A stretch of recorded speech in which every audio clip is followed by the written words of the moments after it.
Assalamu alaikum. I'm your sister Naomi. Welcome back to my channel. If you are new, welcome. If you've been here for a while, thank you for being with me for over a decade. So please share, please like, and please leave a comment if any of this information resonates with you, or if you have anything you want to add. So today I want to talk about the benefits of being assertive. So let's define what it means to be assertive. Let's start that by defining what is not, stating what is not. It's not being confrontational and it's not being aggressive. If you are an assertive person, you're going to be met with people responding, usually with accusing you of being confrontational or aggressive. So, what are the differences between these terms? To be confrontational is to be hostile. To be confrontational is to be argumentative, someone who is not looking for a solution. Usually people that are they are defensive.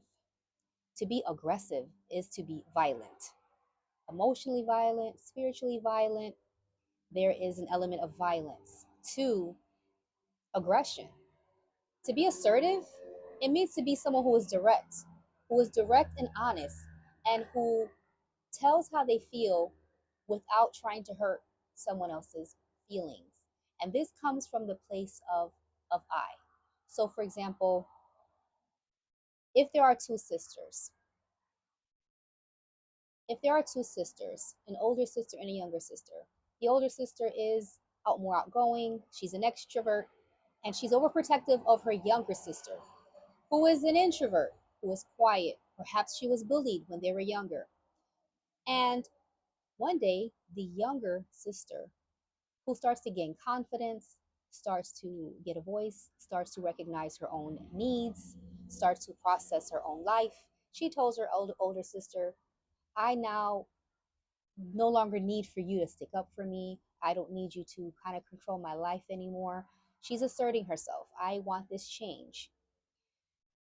The healthy way to respond to something like that, to a change in a relationship like that, would be for the older sister to recognize and say, oh, okay, you no longer need me to do that for you. I respect that.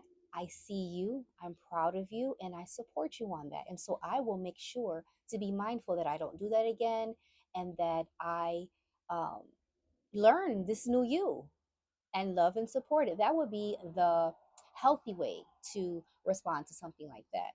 The toxic and the usual way that people are responded in those types of scenario would be for the older sister to be like, well, you know what, the next time they're bullying you, I'm going to let them.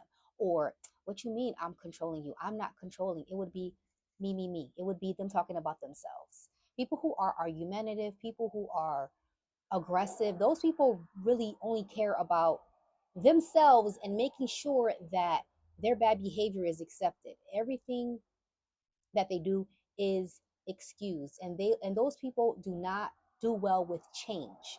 And that's what growing up and that's what life is about. It's about constantly changing, and being assertive is when you put people on notice that this has changed, either something that you no longer accept, or it could be something new. You meet someone new and they didn't know that this behavior or this is something that you don't tolerate.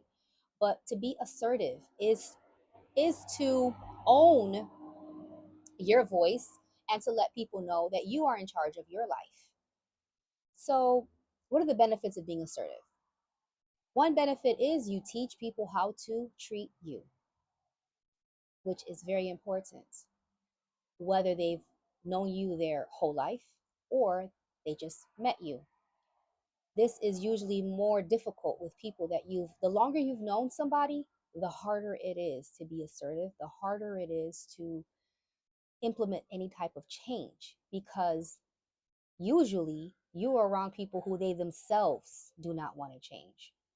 And so when you start to change, they either want to discourage you, hold you back, or make you feel bad with the change that you're doing. And not because They may not want that for you, but because they see it as a reflection of themselves.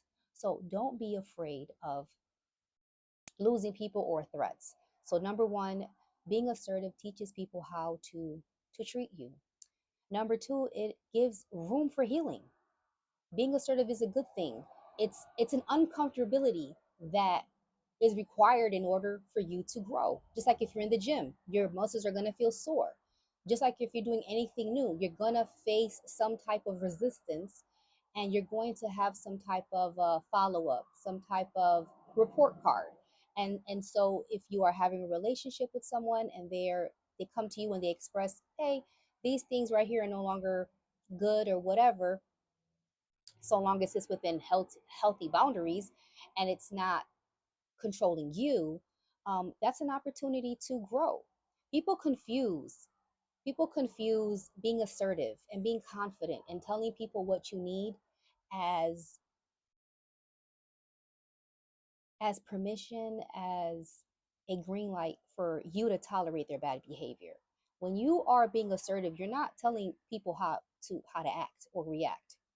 You are setting your own boundary, and then you are responsible as to how you're going to act or react.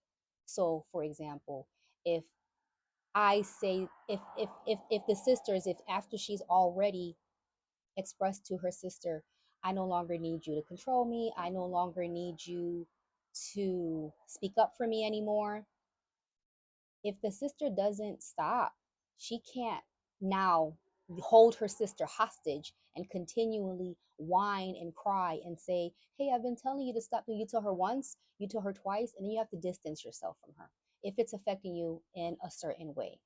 If it's affecting you in a way that is hindering your growth. Okay. So once again, number one, it teaches people how to treat you. Number two, it allows for room to grow in relationships. And number three, you are giving yourself a voice. You are confirming that you are important. Okay. You are, when you are assertive, you are using your voice in a healthy way. Okay. You're sticking up for yourself. We're in a time of mental health, and everyone wants these labels and I have this label, and so you have to excuse my poor behavior. I have this condition, I have this diagnosis, so you have to tolerate that. It's very selfish. The thing that's missing in this whole mental health situation is accountability. Nobody holds himself accountable. No one apologizes. We all make mistakes. No one apologizes. No one owns up to it. And then when it is an apology, there is no change. That's why there's a difference between saying, I'm sorry and I won't do it again.